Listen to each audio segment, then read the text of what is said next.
Re lebogile Mr. Mosoletsi. Me ke tse monana. Ke tsere monana ka kwano. Tswela ntate tse pedi hela kere. Okay. Bagolo santhane ke riane. Ke o le ikokobeletsa gore ke dirise the King's language. Ke a le kopa.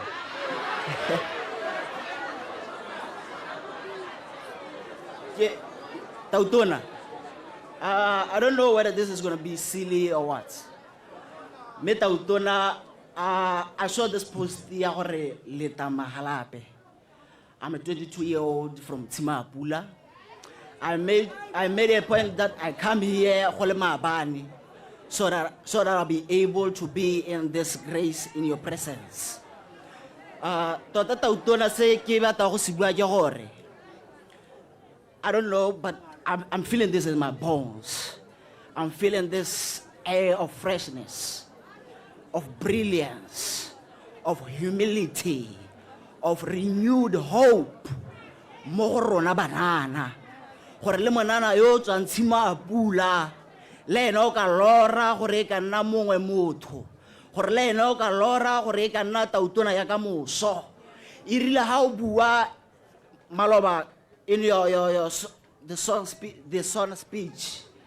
you tule mahokwago aitaya mo boteng ja pelo ame. It hit down into the recesses of my heart. I felt it in my heart. And I was like, oh my God,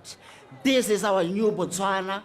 This is a new hope for bana ba Timapula, banana ba Timapula. Sa boelo se ke soka go sekopang Tautona. Ke taha mo boelong tsa Timapula. Ke go kopa Tautona. Gore ere mo lenano la gago o re etele go Timapula.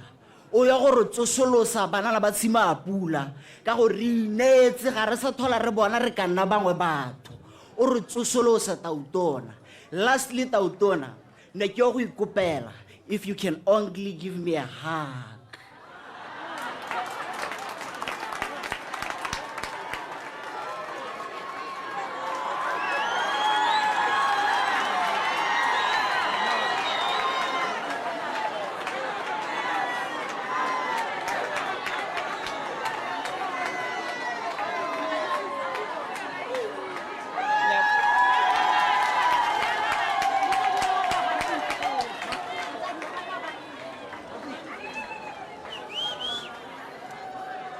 Re lebogile monana. Re ka tsamana rona. Batsadina kwa rona re sila ka ra bua rotha kereng. Ke dile ke supa ka di-category tsone tseo ke tsere mogolo yanong be ke ta ke tsa ngwana sekwele e be nna yena wa bohelo. A ke supa kae ha?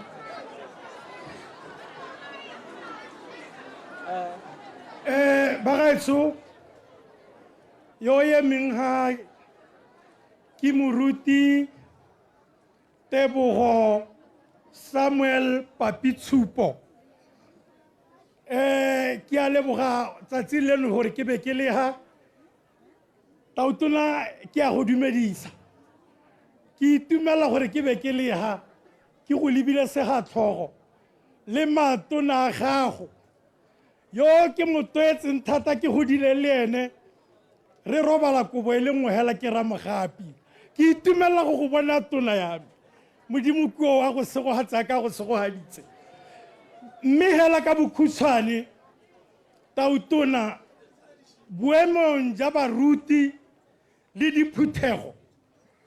re kopa gore molao wa 150 members wa go registera a ko boele morago.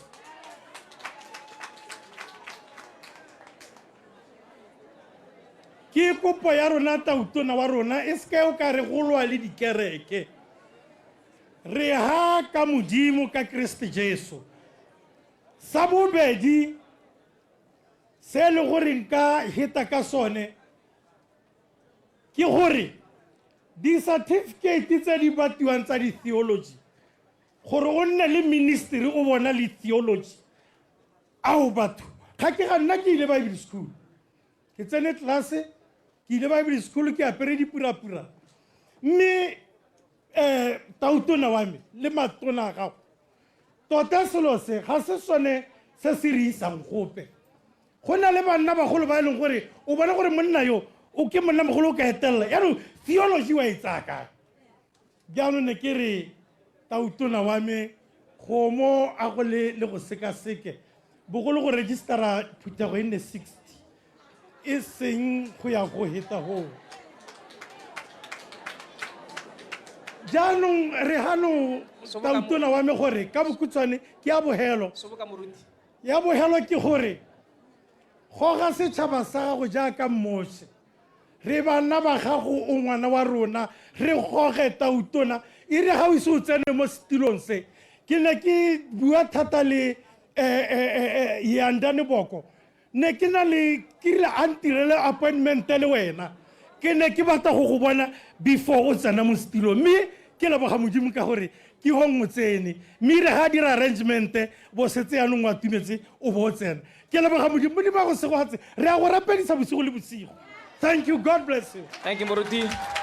Make it say ngwana sekwele batsadi na kwa rona ha re masenda ka ra bua rothi tautona ta bua tata re tarana le na kwa gore re bua gape akere ke a kopa me ke ne le ngwana potso se pedi nna ka kere dumelang batuteri motereta go ke ikobile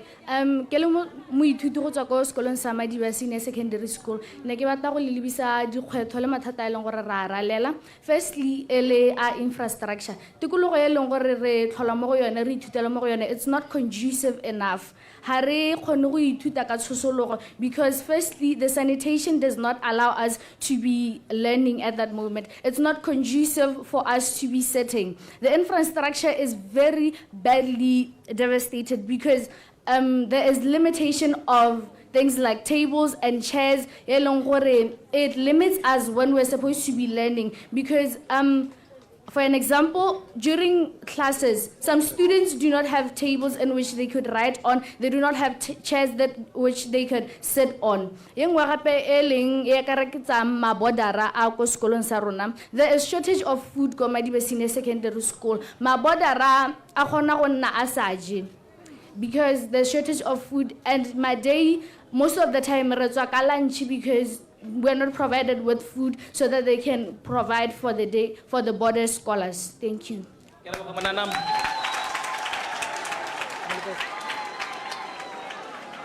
Neke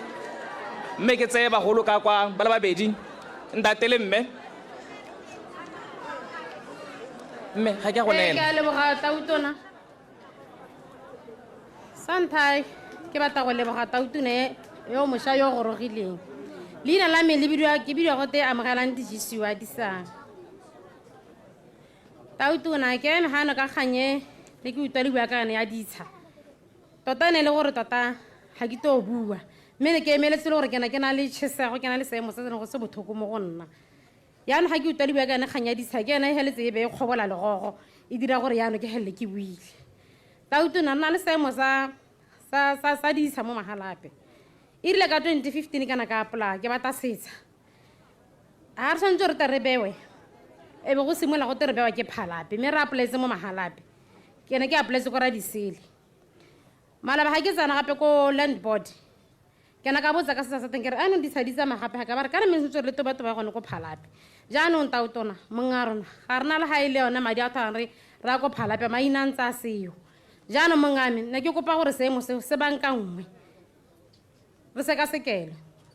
ke na le tshesa go lene kuto bothoko ene ke na le yone tautona ke na le seemo sa gore gona go lapeng go jareteng ya botsadi go thata go bokete ke extended family ka ne dingalo go thata mongame tota ra kopa ka ikopela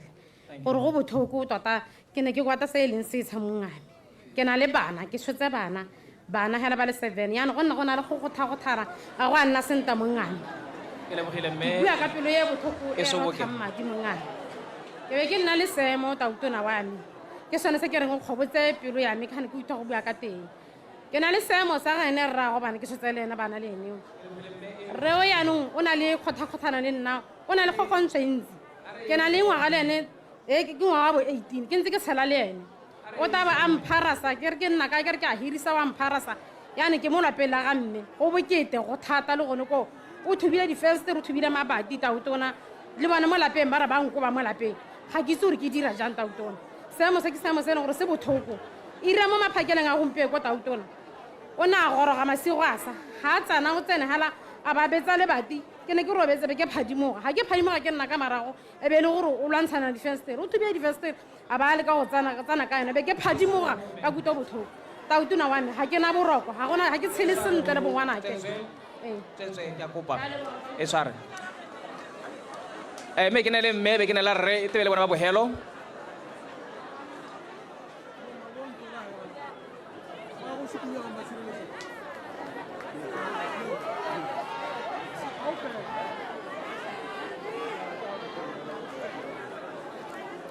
ke a go leboga motsamaisa tiro a retsaneng man ke leboge tautona hela ka gore la ntlha re ta itumela kganyeo ya gago kgosi tshipe gore o bone wa bona raeso tautona mme a kgabolela kwano raeso nna ke tlile go itumela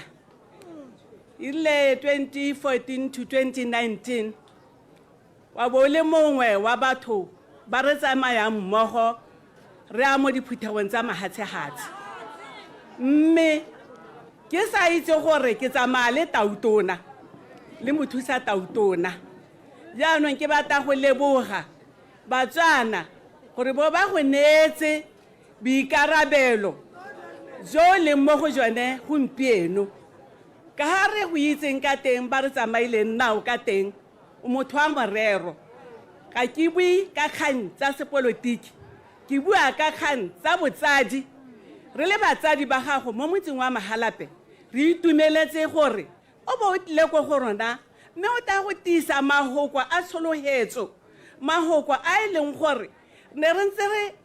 re go utlwa ba bua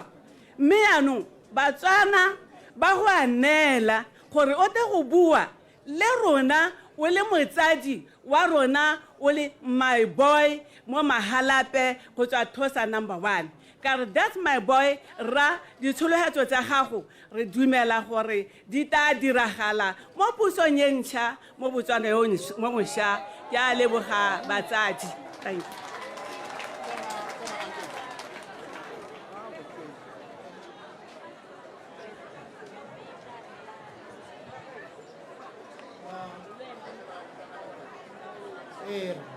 mme ke dumedise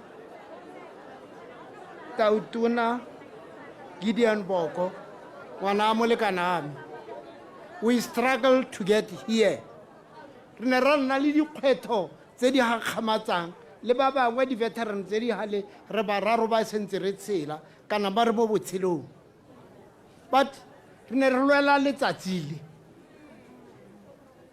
50 years from 1974 fighting for this day re tshwengwa ke mapodisi staying in jail re tshwarwa because ne re bua ka the human rights one thing se ke batlang go sa kgolela ngwana molekane tiragalo e diragaletseng ko CKG no e ke yone ko CKG I congratulate you.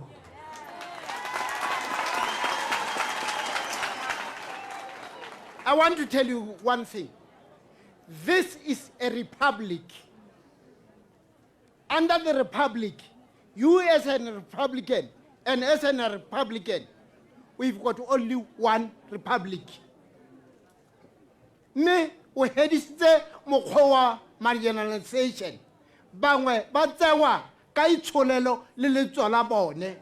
not the policy of, it's not the constitutional right. Thank you for that.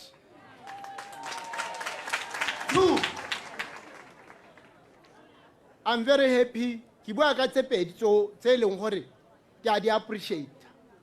Ministry of Health. Health for all. Reboko. Batho ba sule botsa rona ba ba go dikgaolong ba sule ka go thoka koloi ba sule ka go thoka the ambulance kra dipilisi ba sule ka many areas ba bolawa ke carelessness ya goromente yo na le teng ha o ka ke wa mpolela gore I want to tell you a short story se ne sa diragala I was a council by then 1910 ngwana yo ne rragwe a bereka mo Botswana Meat Commission a tshwarwe ke diphilo goromente o nagana go mo thusa Manual Workers Union e ne a gana go mo thusa gato o mothoe o se mo akele mo Mahalabe district Thale Rauteng resena hana le teng we contributed 17,000 gore re tsenye letsogo mo ngwaneng yo me unfortunately ne ra utlwa ne gapala a ba tlhokagala thank you so much gore health is a priority for this country ya congratulate ya no la bohelo tautona ke ratile the appointment tsa di ministry tsa gago lands and agriculture home affairs and local government and traditional affairs wa itse gore mo policy ya rona ne re bitsa re local government and human rights ya no rare with the collaboration of this ministry batho ba go lema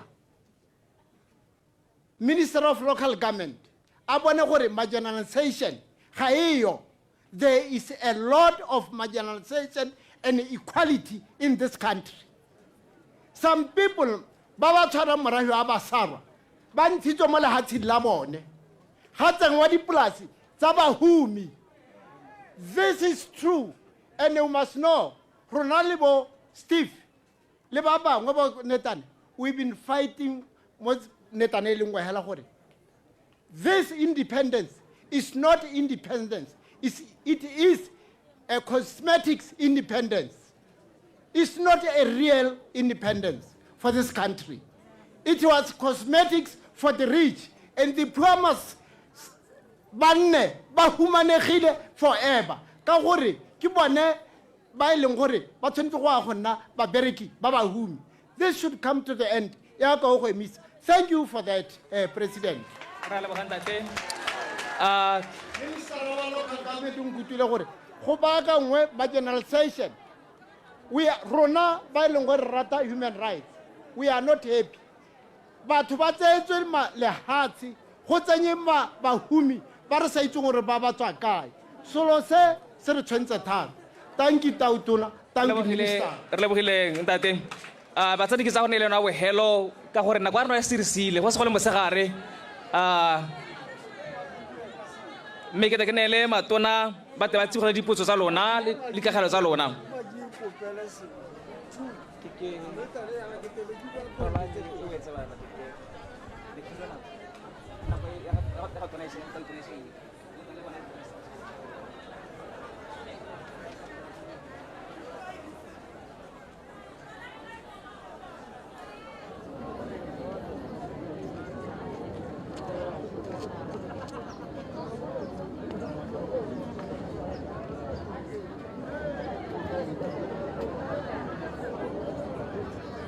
ke le botsa batsadi re taema gona ga ka mo session ya rona dipotso di ka kgelo ke taanela tautona gore a ta tsibogele dipotso tse di boditsweng hano di ka kgelo mme re mo emeletseng ka toto ya ka go araba dipotso tsa rona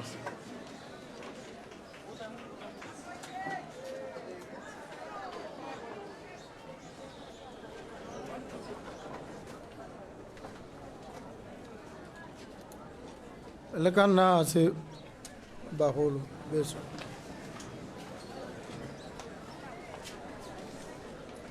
bontsi ne le dikakgelo mme tse dingwe ke tla tsiboga ka bokhutshwane kgang ya state capture gore go bo go na le bangwe ba e leng bone jaanong puso e mo dipateng tsa bone go bakwa ga gongwe ke gore puso e bo e direla dilo mo sephiring batho ba sa itse kana e be le puso ya batho ba ba senang letswalo ba ba seng ditlhong ba ba kgonang go dira dilo tse di hatla mme ba bona go sa ba tshwenye. Puso ha e direlwa mo matlhong a lona mo pontsheng ha le bona dilo o ka re di sokametse go gongwe la tsiboga gone go la botsa le bo le tlhomamisa gore gone mo go a ema. Go na le dilo dingwe tse di ka go kaelang gore go na le mathata. Ha o bona mongwe kana go twe o mo mokgatlhong le nna mme bo bona di tsa puso di ganela go dikgwebong tsa gagwe gone mo go tshwanetse go le tshwenye ebile le boleme ka dinao gore go eme. Mme ke dumela gore ka re tla tsamaisang ka teng re tla direla dilo mo matlhong a lona gore le lona le nne mapodisi a puso ye ka gore go nna mapodisi a yone ke go e hemela gore se ke a wela mo di thaelong tse dintseng jalo. Ya bobedi ke a DIS. Ke dumela gore go simolola gompieno go ya ko pele dingongorego kana dilelo tse ne le nanatso di tla ema.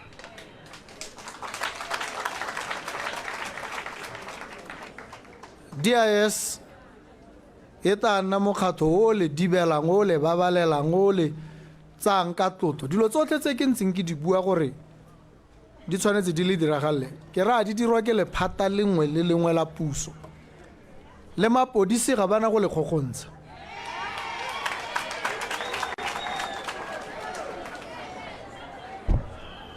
Ba tata ko go lona ha go twe motho o dirile molato a belaelwa ga go ise go thomamisege gore ka boammaaruri o dirile molato o mme kana wa tsewa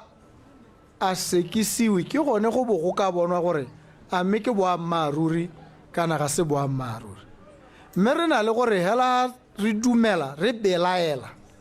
re bo re se re motsa jaaka o ka reng re thomamisitse gore o molato ha ngwe go dirwa ke gore ngwara bo re tennwe kana re utlwiswe botlhoko thata ke se se diragetseng. Mme kana tsamaiso ya rona ke gore re dire ditlhotlhomiso le bone mapodisi ha ba di dira ba ska bata ba setse ba tsere ditshwetso tsa gore motho o molato ba motse ka ba tshwanetseng ka teng ka molao ba letlang ka teng. Mme le DIS tiro ya yone ya go e dira ka kutlwisiso yone ya go tlotla ditshwanelo tsa lona. Banana la tamega jaanong gore le eme ka dinao a ke re le bona go na le bo lesego tšhombo ke banana jaaka lona bo Jacob ke lebeng ha le bona o ka re ba ba golwane ba ga ba le tlhaloganye sentle le na le ba ba lekanang le lona ba ba ka le utlwang botoka. Ke bone a kwadile gate puo ya tee ratwa ke lona re fatshe leno dog a bua le lona so ba ta bua tsone dipuo tseo le lona le bo le utlwana mathata a lona le bo la rarabolola go tshwanetse go nne jalo ka jalo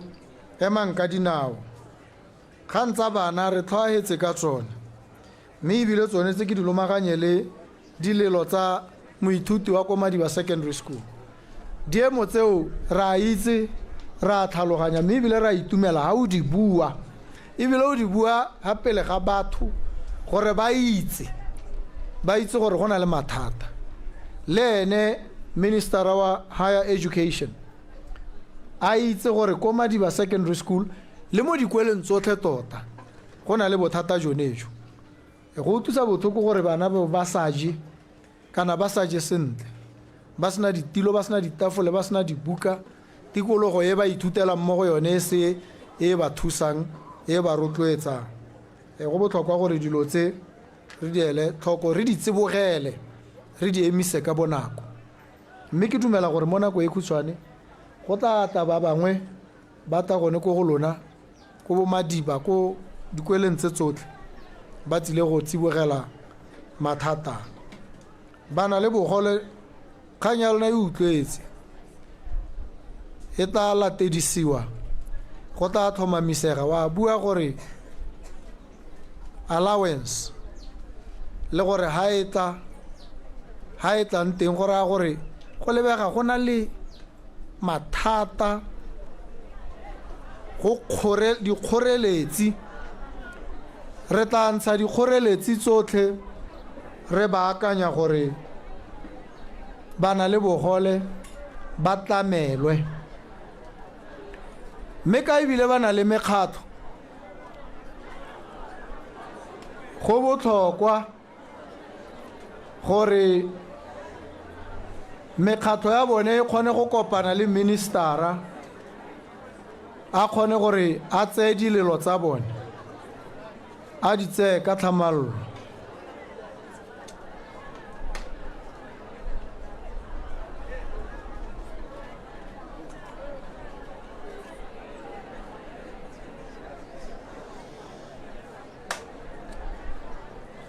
dikgakololo tse le di buileng di utlwetse mme ne ke re ke heleletse ka go leboga matshireletso ke mmitsa matshireletso ke le polotiki le le tswang kgakala la mme yo emeng a emetse mahala pe o simolotse ko bokhanselareng a go hela ile mo parlamente a nna assistant minister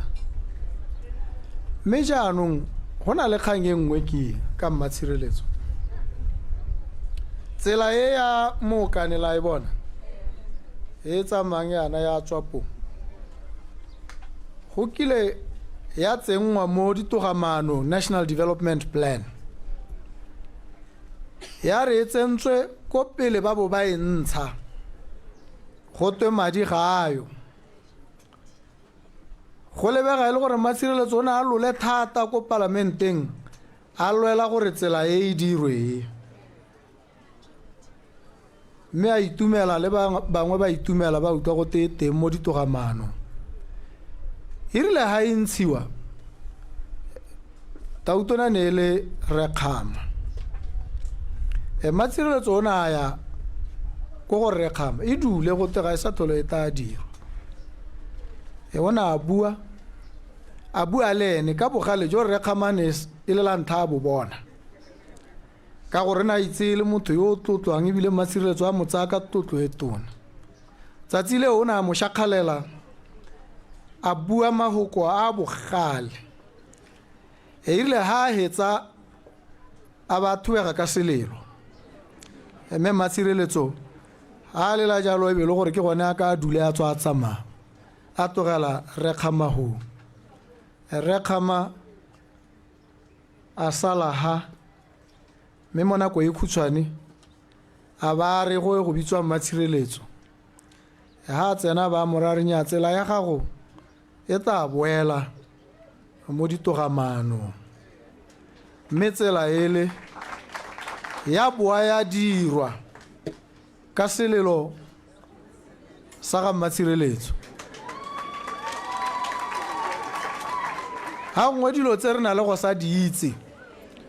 ha ngwe re bo re di tlhokomolosa ka gore re ba di party tse di harologaneng mme ba maaruri ga bona party e bo bua hela e bile bo ka go buelela jone nkile ka mora ke re matshireletso ke tlo go nna tautona mme ha ke tsena mo botautoneng ke tlo go direla sehikantsho ko Mahalape gore o le polotiki la mme o emelane le dikgwetlo mme wa lwa go itlhela wa go hetsa mme re tshwanetse re go lemoge le bopelo kgale le boinelo le ka ha o berekileng ka teng ka dingwaga re tabo re mo lemoga jalo re sa mo lemogele gore party rile re mo lemoga gore ke motho wa Mahalape yo emetseng Mahalape mme a dira ka ha a dirileng ka teng mme ke a mo leboga nna mme ke mo gakololle gape mo mesepeleng e ke e tsamaileng le ebile ke gakololle le ba direla puso ba ne ba mo kwalla di-speech o itala ba mo kwaletse di-page di le bo 50 ha re tsena ko mahatsheng go tabo go to a bue metsotso e le meraro ka speech se le gore ha ka se bua jaaka se ntse ke gore ke awara le sephato jaanong tiro e ne ke e bereka nna ka gore ke ne ke na le rega o late nna ya metiro e ne e le go baakanya go kwalla mme Matshireletso di-speech tse di thwaagetseng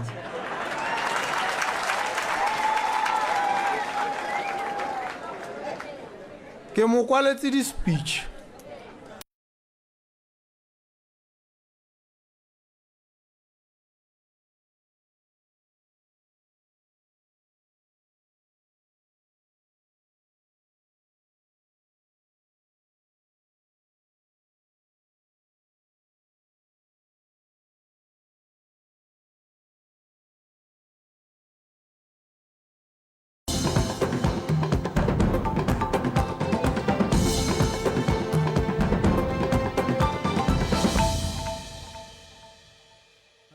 le ha tsela la Botswana ne ke re rile mogedi e motse jana mme ebile gone mo gore rute gore le jaaka dithopo tse ne di heta ne go harologanwe ka diphathi mme ha re leng teng ha ga gona sepe se se re harologanyang jaanong re Batswana rotlhe ga gona yo ta kgetholwang ka gore o kile a ba le mo phathing ya gore ha o sa lla ko morago kana o sa kgone e tla be le ka wena o sa supi bonata le bokgoni le maitseo mo tirong ya gago ha ke wela ka go leboga re Mogalakwe le ba bangwe ba ba emeng ka dingwaga ba anamisa molaetsa one wa ditshwanelo tsa batho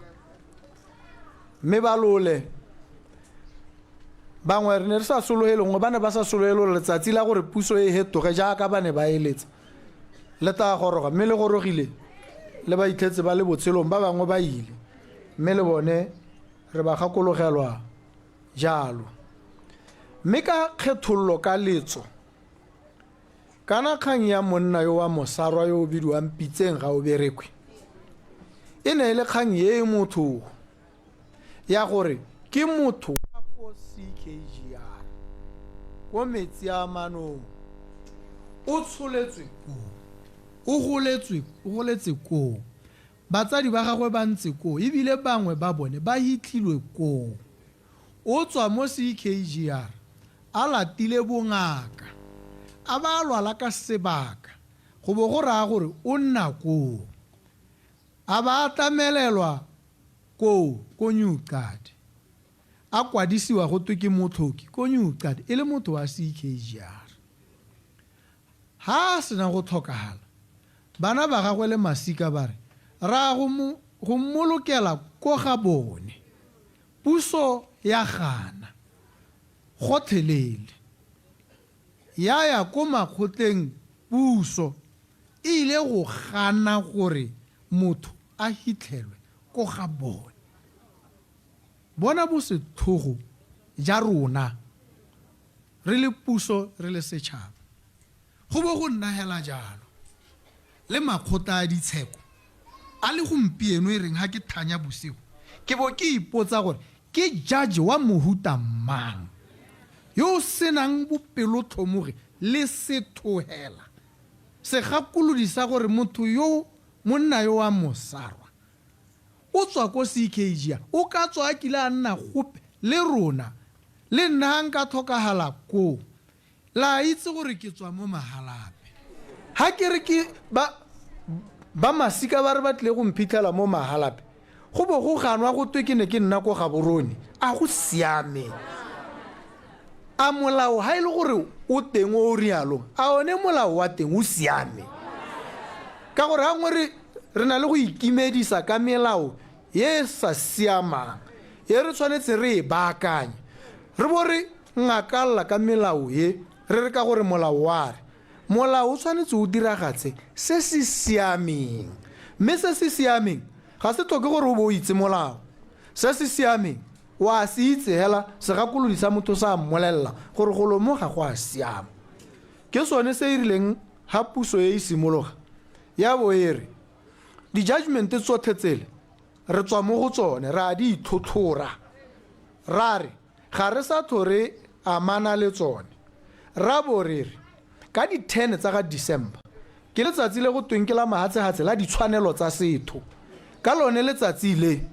ra go ya ko CKGR ke tabo ke le ko le nna re ile go hitha pitseng ga o berekwe monna wa Mosara mme re sa mo hithe hela kana o ntse mo motshareng dikgwedi dingwaga ditshenyegelo tsa teng di go godimo thata mme kana ha re ne re sala re rile ba ga bone ba mohithe ra ba letella jaaka go tshwanetse ebile le selo se se siameng ha ne di gakolodi tsa puso di ne di kile tsa supa jalo go ka bo go sena ditshenyegelo tse jaanong ha re mohitha ko CKGR potso e nngwe e nna gore ra re ditshenyegelo tse tsone ke tsa gamang potso e ga ke tsietsege nna ga ke itse gore a lona ya le tsietse nna ga intsietse go theleng ebile ga ise ko intsietse ebile ga ikita intsietse puso ya go duela ditshenyegelo tsele ka gore ke yone mmeileng mo seemong se ha re go seditse motho e le monna wa Mosarwa kana o hehela mo setšhabeng re le puso re tshwanetse ha re lemoga phoso ya rona re e baakanya ha go na le ditshenyegelo re duele motho yo o ntseng jalo re se ka ra o ngakalla re seka gone mo batho betso ha re dira jalo re nna puso jaanong ye se thogo e gatakang ditshwanelo tsa batho ye se nang mautlwelo botlhoko go tswa re bo re kwala re batla gore ka ngwaga wa 2016 bona gore le re batla gore re bo re le tšhaba ye mautlwelo botlhoko re bo re tswela re nya yaanong ka 2036 nya re tsile go nna mautlwelo botlhoko e seng ka 2036 gompieno ya re tshwanetse re nne mautlwelo botlhoko go botlhokwa gore go nne jalo ba ga rona mme ebile kana ka tshwanelo nna ka ha ke itseng ka teng ka ha ke eletsang ka teng ha nako e leta ha ngwe ya be le pitagano ya nako hela e se sepega ha ke na le nako ke tla le reetsa nna le bua tota le ntsha dilelo tsa lona le dingongorego setsha gore ga wa bona setsha o sa apply tse o isiwa phalape o isiwa seroe o isiwa kae le kae ke dikgang tse re tshwanetse re di tsibogele ebile re di tsibogele ka bonako motho ha apply-etse setsha jaanong ha re simola re mo tlatsa le naga re mo sota re mo humanegisa re mo tsa motho ho jalo ke selo se sa letlelesegeng gone mo ga go amogelesege setho hela re beele molao ko thoko setho sa reng a sa re go siame gore re dire motho yo mongwe jana ha ile gore ga go a siama a re emiseng gone mme e nngwe ke kgokgontsho yele yona e amileng go botlhokwa kana kgokgontsho ya bo mme segolobogolo e na le go rotloediwa ke lehuma le go sa ina sepe ga bone ba bo ba patela sa gore ba nne mo kgokgontshong ba sa tswe ka gore ene mokgokgontshi wa gago ke eno e le gore o je gape ke ene a tshwantse a rekile dijo gone mo go bo go paledisa ha gongwe a o go baditswe o bo o hitha o sa bolelele batho ka gore gape le ha o ka ba bolelela thuso ya gago ya go nna eng o ithobogela goneya mme ha go na le tse e leng gore go tshwanetse go nne le tsibogo ba sepodisi ba tshwanetse ba tsiboge e ba tsiboga ka go leka go hema ka gore ha ngwe matshelo a batho a lathega mo diemontse re tshwanetse jaanong ebile gongwe mo di-police station re nne le mo go teng specialized units makalana a hapegileng a itebagantseng le petelelo le kgokgontsho ya bomme kana kgokgontsho ka bong go botlhokwa gore dilo tse re di akantshanye re te re di rarabolle mmogo le na le megopolo le na le dikakanyo le na le ka ha le bonang gore dilo tse di bakwa ke eng kana di rotloediwa ke eng mme re batla megopolo eo e tswe re e sekaseke rotlhe re te re kgone go emisa dilo tse mongwe le mongwe o tshwanetse a tshele ka phuthologo a tshele a sena poiho a sena ope yo mo kgokgontshang a sena ope yo mo tshosetsang ebile le yone puso kana e kgona go kgokgontsha ha e sa dire dilo sentle mme re tshwanetse re emise kgokgontsho re emise e tswa ko pusong re emise le mo magareng ga rona mme ke dumela gore re tla tshwaragana rotlhe ke ne maloba ke ra ba sepodisi ke ba ra ke nna ha batho ba shakgetse ga ngwe ba shagaletse nna ba batla go bopella ba tla go mpolelela gore ba tenegile ke ba kgopisitse ga ke batle go bona ba lotswe ka dishammoko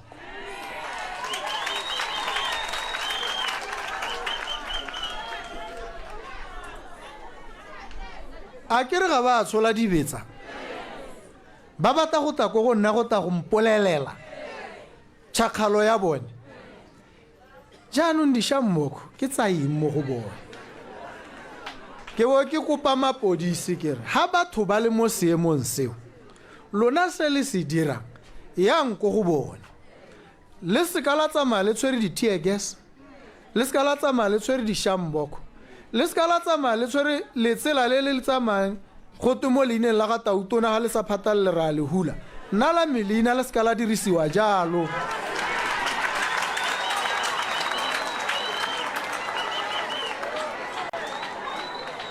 ke bo ke ba ra ke re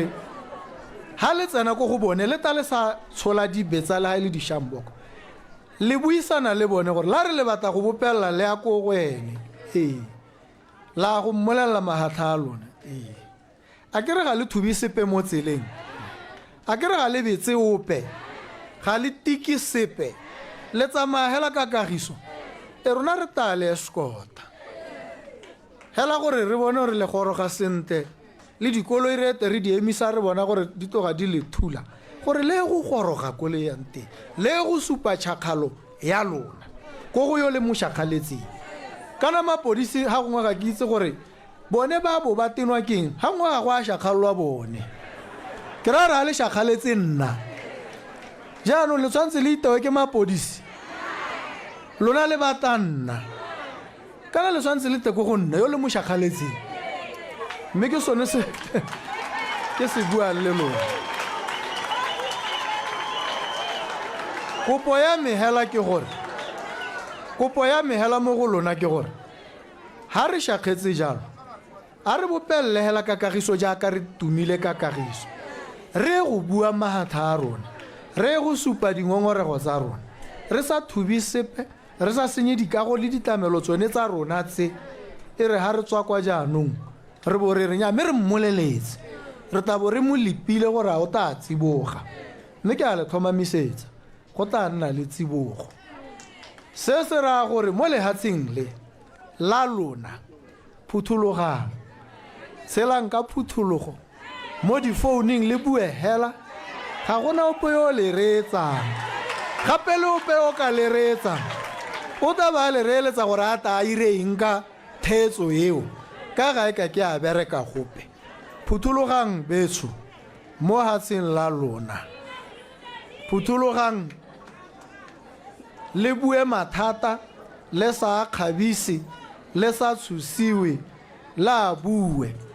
mme ebile ga le bona gore o ka re ga ba go rose sente ko gonne le bopelele le te ko gonne le te go a bolelela nna ke dumela gore ha re ka bereka jalo re tle go tshela sentle ebile re tle go baakanya diemo di-ministera tsa lona ke tse le di bone ga se beng ba lona ke lona beng ba bone ba utlwa ka lona mme ba tle go taboga thata ba tabogile ga morago ga dikeletso dikgatlhego ditshwanelo tsa lona ke a le leboga batho betso ga modimo a le babalela ke a itse gore le rapetse le itimile dijo le rapela modimo le lopa gore a ko letsatsi le goroge le go tla nna le puso e ntšha e gongwe e tla utlwang gore la reng ya tsiboga mme ke a le thomamisetsa gore ye ke a lona tota ye ke a lona ra go dira gotlhe mo go ka dirwa gore dilo di siame mme lona ba mahalape ka ebile ra itsana a ke dumele go na le se se tale kgoreletsang gore dingongorego kana dilelo tsa lona dikgakololo di goroge ko go nna mme ke a le leboga batho betso pula pula pula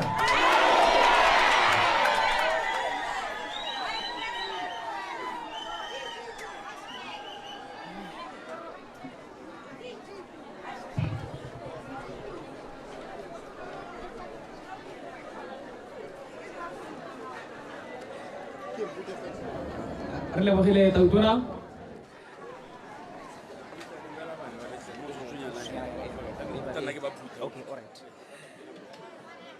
re lebogile tautona mme mo nako ya gompieno ke a go neela bana ba Tamotšha motsotsonyana hela gore ba te ba neele tautona se ba se mo tshwaretseng pele ga ka tla dira vote of thanks. Tamotšha primary ke kwa tautona se ne se kwele teng ke le ha metsotso e seng ya kana ka eng bonna jaaka tautona advocate Duma Boko a na raba dipotso tota tsene di tswa mo banneng morago ga tekodiso ya gagwe e na buisa jalo banni ba motse wa Mahalape dingwe tse tautona di gateletseng ke gone gore jaanong tsa di amileng ka nako ya gagwe ga se tsa supa gore o na le keletso ya go emela botautona o supile jalo gore wa go gatelela tota gore 300 pula o tshwanetse gore a lebagane jalo batsadi ba ile gore ya re ngwana a tsholwa hela a ba thokomelwa jalo ke motsadi wa gagwe mme o ta ba thokomelwa ke puso mme tseo di lebagane le lephata leo la thuto go tswa ko modi le tamelo ya bana le le gore lo okametse jalo ke mme Nono Kgafela mo parlamente yo e thopetsweng gone mo parlamente yone e leng teng ka kwano. Tautona advocate Duma Boko o tlhalositse gape ka madi a 1,800 pula 1.8 a bagodi mo nakwa gompieno ba ba tseneng ke bana ba sekolo sa Tamotšha ko tautona tswana kwa tseneng teng tota primary ya gago.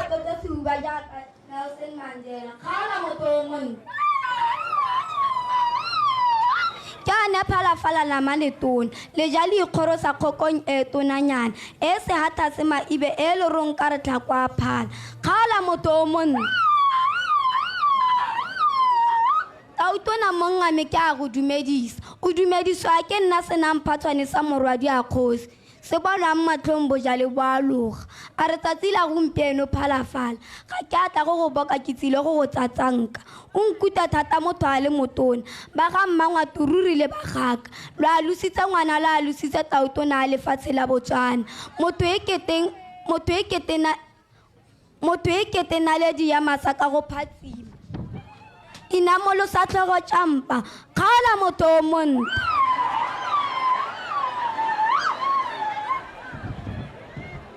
e re o tshwere teo o e tshware se monna tia o tseye molamo o leleke tlala ga se tlala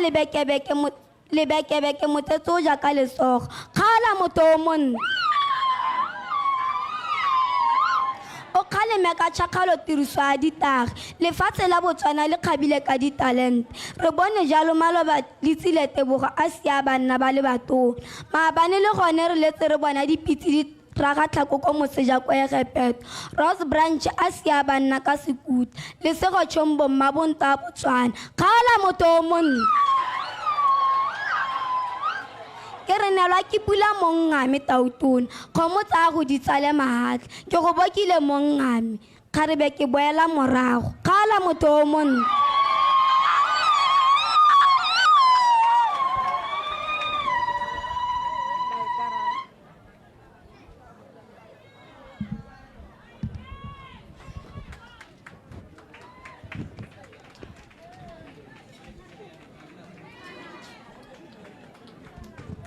By the beginning of education, President Dimaboko was a student at my school. I said my school. The president studied at my Tamucha with a mind so sharp like a razor blade, with curveballs that he stepped on like stepping stones. He is now my boy.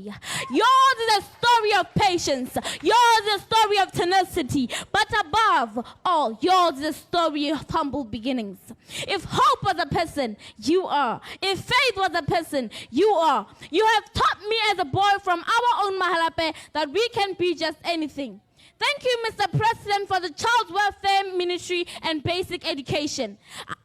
Thank you, Mr. President, for teaching us the power of perseverance and education. I have zero balance on my account. But if I had, I would buy you the brightest flowers and adorn your faded haircut. For you have brought love and hope to our motherland. Rise and rise, my boy. Rise and rise, Mr. President. Thank you.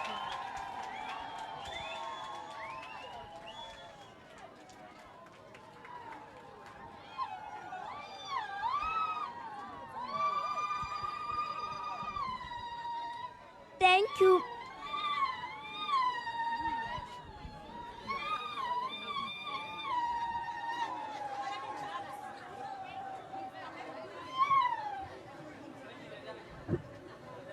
Thank you, Mr. President, for being our role model at Tamucha Primary School. Thank you.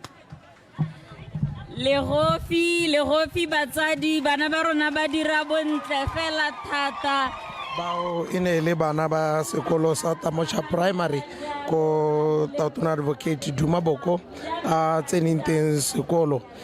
ba ne ba monela jalo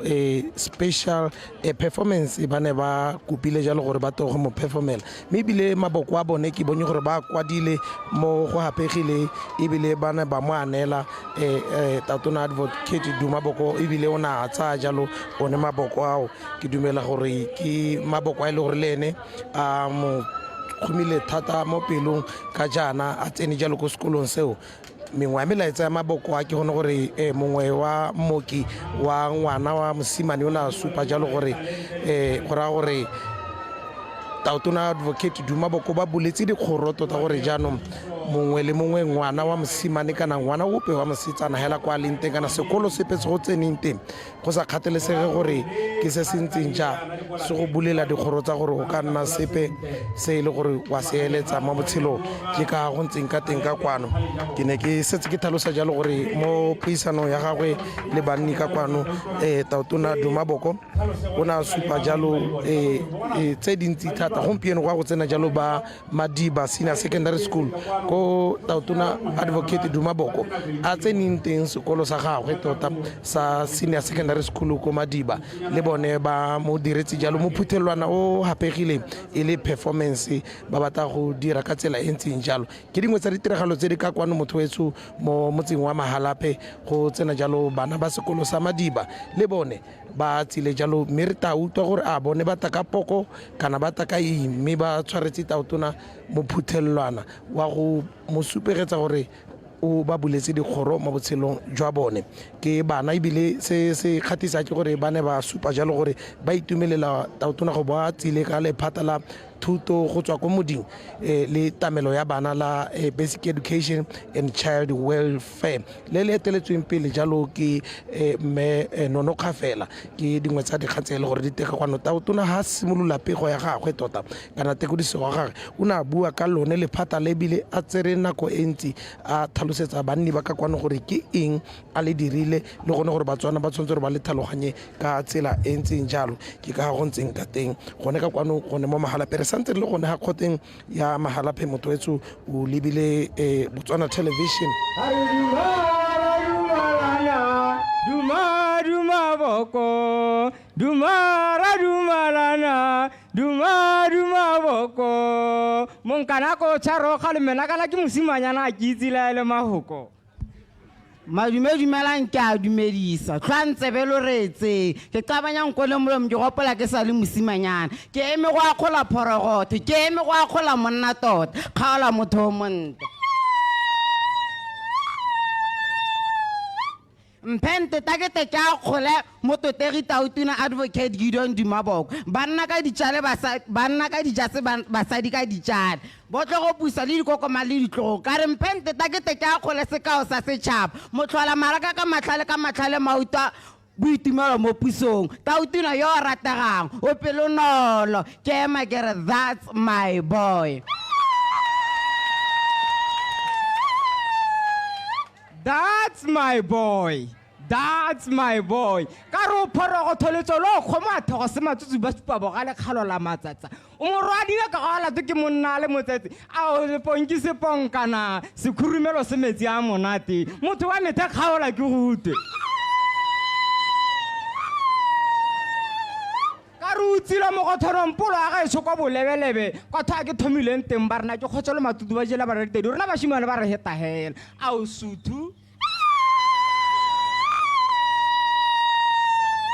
Totale kila re bona ka itiro tsa ga Dumaboko go motsa matsetsa le thafula. Ka re ke a khulela ka diphatso se bona se porogona malla go thosa number 1 se bone no go rakalla go dumo ga ta se ke ga yona.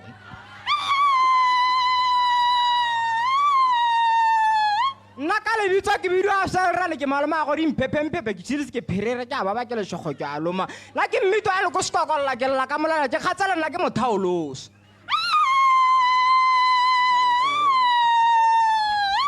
Karo kharagatsa makharagatsane ke tema na go epa ke batho ba sika lo sekula go boraka jano ka tse pedi di ela ntlha ile ngwe kgaola motho o monte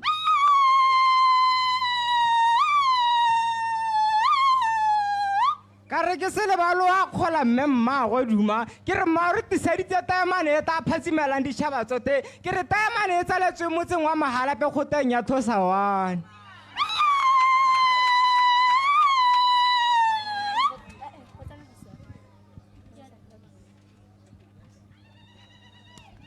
1970, a year of wanderers. A boy was born, risen, raised, bred in Mahalaphe. This boy, during his school, he was excelling.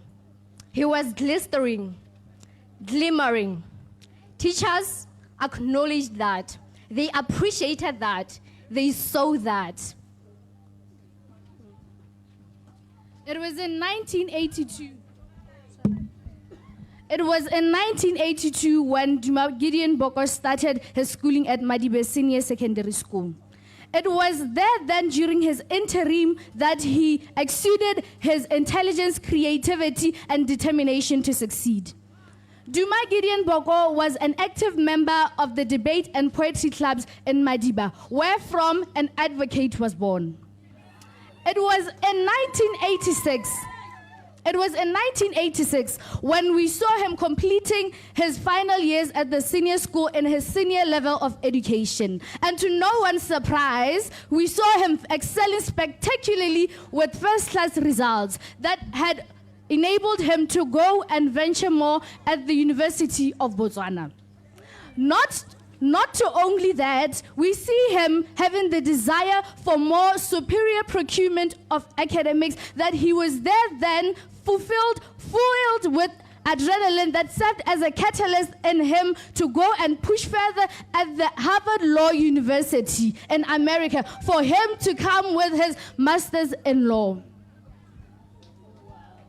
Further nurturing his passion, he entered into the political arena where he faced a lot of significant challenges, being skepticism and resistance. But each time he believed that a united front was essential for him to change for a meaning. Each time he has risen stronger, showing to us and implicating as an expiry to us that setbacks are not failures, but ways of learning, and it opens new opportunities for learning and working hard. Today, we do not only want to celebrate Advocate Dumaboko as a leader, but instead we want to celebrate him as a symbol of hope for today, tomorrow, and the unknown that is to come. We humble ourselves before you. Thank you. He said, none other to nobody's surprise, that ke mofoko diwalona.